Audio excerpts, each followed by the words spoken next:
امام غزالی فرماتے ہیں نبی پاک علیہ الصلوۃ والسلام کے ساتھ حضور کے غلام تھے، ایک درخت پر محبوب نے اشارہ کیا کہ یہاں سے 2 مسواکیں اتاریے، سادی سی بات ہے نا، مسواکیں اتار لی گئیں، خادم اتار لایا، اس نے لا کے حضور کی بارگاہ میں پیش کی۔ ایک مسواک بالکل سیدھی تھی، ایک تھوڑی ٹیڑھی تھی۔ اب مسواک تھوڑی ٹیڑھی بھی ہو تو دانتوں پر چلنے سے انکار تو نہیں نہ کرتی، نہ کوئی دانت صاف کرنے میں کوئی حرج ہوتا ہے، تھوڑی سی ٹیڑھی تھی، ایک ذرا سیدھی تھی۔ تو نبی کریم علیہ السلام کی خدمت میں غلام نے دونوں پیش کر دی تو محبوب نے ٹیڑھی مسواک رکھ لی اور سیدھی حضور نے غلام سے فرمایا کہ یہ آپ آج کل تو یہ کام الا ماشاءاللہ مذہبی لوگ بھی نہیں کرتے۔ میں ایک جگہ دینی مدرسوں کے اہتمام کرنے والے جو لوگ تھے ان کی میٹنگ تھی، تو وہاں ایک صاحب نے بڑا تقویٰ بیان کیا، کہنے لگا میں نے کبھی مدرسے کی روٹی نہیں کھائی، حالانکہ مدرسے کا محتمم ہوں، میں نے نہیں کبھی چکھی، اتنا پرہیزگار ہوں۔ بعد میں میری باری آئی تو میں نے کہا جی میرا خیال ہے کہ آپ وہی روٹی کھایا کریں جو مدرسے میں پکتی ہے، آپ تقویٰ بدل دیں۔ آپ کو پتا تو وہ بیچارے بچے کھاتے کیا ہیں، جو کچھ کمیٹی کے صدر کے گھر پکتا ہے اور جو محتمم کے گھر پکتا ہے اسے غور کرنی چاہیے کہ طلباء کو وہی دے رہا ہے، ان کے ساتھ بھی رویہ وہی ہے۔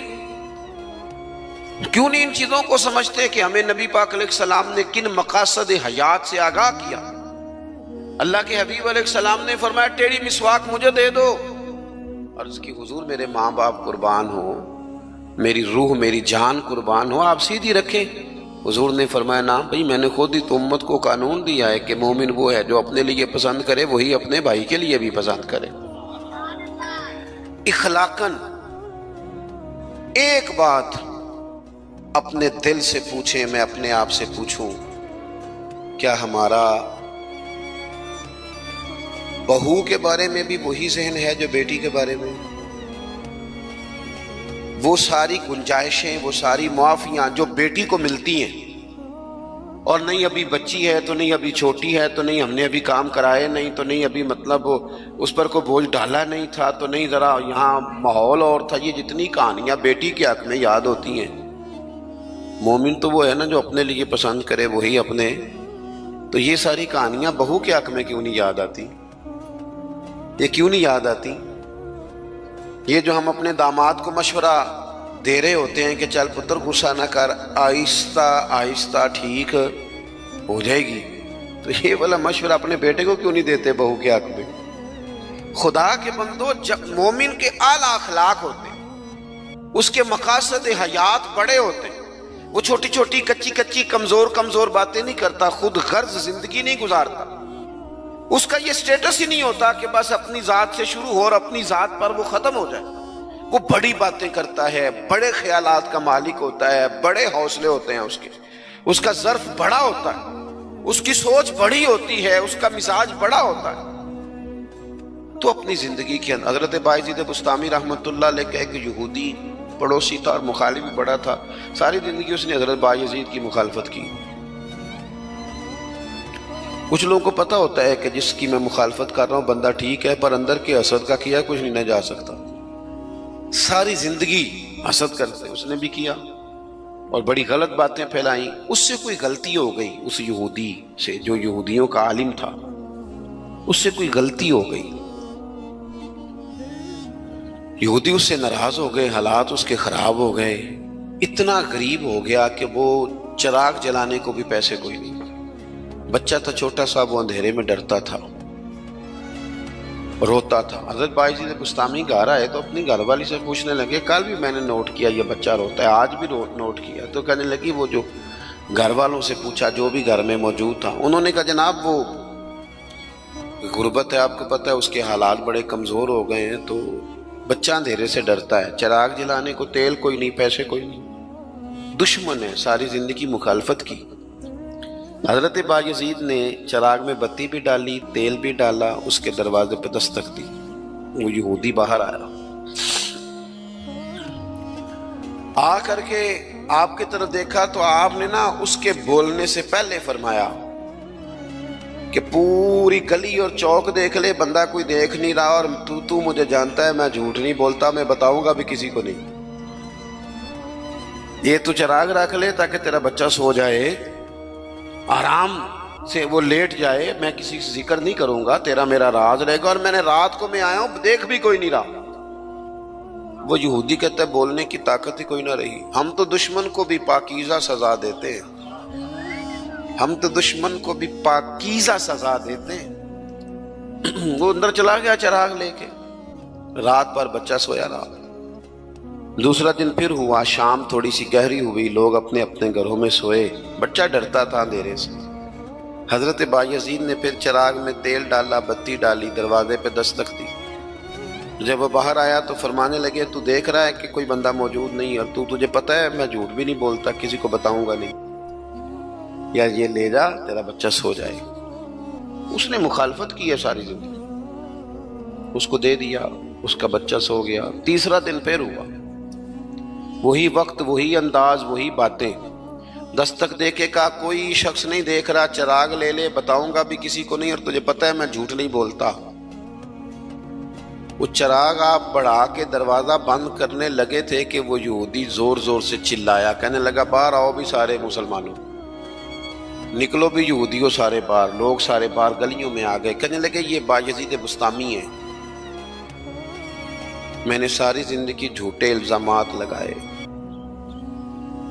آج جب میری حالت یہ ہے کہ میرے اپنوں سے مجھے کوئی پوچھنے نہیں آتا، اس شخص سے میرے بچے کا رونا نہیں دیکھا گیا، یہ تڑپ گیا ہے کہ کسی کا بچہ کیوں روئے، یہ روز مجھے چراغ جلا کے دے جاتا ہے، گھر میں میرے روشنی ہو جاتی ہے، بچہ میرا سو جاتا ہے، پر میں ساری رات نہیں سوتا۔ میں آج تم سب کو گواہ بنا کے کہتا ہوں، جو میں نے ان کے بارے میں زندگی بھر کہا وہ سارا غلط تھا، اور یہ بھی تمہیں بتاتا ہوں کہ پہلے میں نے دین اسلام سنا تھا، 3 دن ہو گئے میں دین کو دیکھ رہا ہوں، پہلے سنا تھا اب میں دیکھ رہا ہوں۔ کہنے لگا میں تم سب کو گواہ بنا کے کہتا ہوں کہ بایزید بھی سچے ہیں، بایزید کا دین بھی سچا ہے، اور جس رسول کا یہ کلمہ پڑھتے ہیں وہ رسول بھی سچے ہیں۔ اس نے کلمہ پڑھا اور مسلمان ہو گیا۔ ہمارا یہ حال ہے کہ سگا بھائی کہتا ہے کہ مجھے کارنر والا پلاٹ چاہیے، وہ پھر ساری باتیں یاد آ جاتی ہیں اس کو، کہتا ہے کارنر والا چاہیے چونکہ کام تو پہلا میں لگا سا، کمائی تو پہلے میں نے کی تھی، لہذا چھوٹا بھائی جو ہے وہ تو دیر سے آیا تھا تو اس کا تو حق ہی نہیں بنتا، وہ پیچھے جائے، اور کارنر والا پلاٹ یہ زیادہ دیر نہیں لگے گی، 20-25 سال گزریں گے۔ اس طرح آپ والد کو پریشان کر رہے ہیں، اس طرح آپ کے بچے آپ کو کریں گے، خدا نہ کرے، وہ بھی کہیں گے ابا یہ کارنر والا میرا ہے، تو کدھر سے آ گیا۔ تو حضور نے ہمیں اعلیٰ مقاصد، اعلیٰ اخلاق، اعلیٰ کردار، بڑی باتیں کرنے کا۔ ہمارے پاس بڑی کہانیاں ہوتی ہیں پر ساری اپنے حق میں، بڑے دلائل ہوتے ہیں پر سارے اپنے حق میں، بڑی باتیں آتی ہیں پر ساری۔ ہمارے ایک بزرگ کہا کرتے تھے میں ایسے بیوقوفوں کو جانتا ہوں جو کوئی چیز بھی پھینکے نہ تو اپنے گھر میں پھینکتے ہیں، حالانکہ بھولے بھلے بیوقوف اپنے گھر میں پھینکیں۔ تھوڑی سی نا خود غرضی کی چادر اتاری جائے، بڑی سوچیں پیدا کی جائیں، بڑے مقاصد پیدا کیے جائیں، تھوڑا سا نا بندہ کسی کے لیے بھی کبھی دعا کرے، کبھی اس کی آرزو ہو کہ کسی اور کے حق میں بھی وہ خیر کا جملہ کہے۔ حضرت مولا علی شیر خدا کرم اللہ تعالی وجہہ الکریم، میں نے یہ دیکھا ہے کہ جو بندے جس کے بچے روز 4,000 کے برگر کھا جاتے ہیں نا، اس کا ملازم اگر کہہ دینا کہ جناب اس دفعہ نا میرے لیے کچھ مشکل آ گئی ہے، کو 5,000 ایڈوانس چاہیے، تو جس کے گھر میں روز بچے کھانا پکنے کے باوجود 4,000 کا فاسٹ فوڈ کھاتے ہیں، وہ ملازم سے کہہ رہا ہوتا ہے تو خرچے کیوں نہیں کٹ کرتا، اپنی طاقت کے مطابق خرچ کر۔ دوسروں کو نصیحت کرنا آسان ہے، لیکن کیا مسئلہ ہے کہ ہم اپنے بچوں کے حق میں جتنی آسانیاں چاہتے ہیں وہ دوسروں کے بچے نہیں، دوسروں کی اولاد نہیں۔ دوسرے کے گھر میں روشنی ہوگی تو ہم کیا سمجھتے ہیں کہ دنیا سے روشنی کم ہو جائے گی؟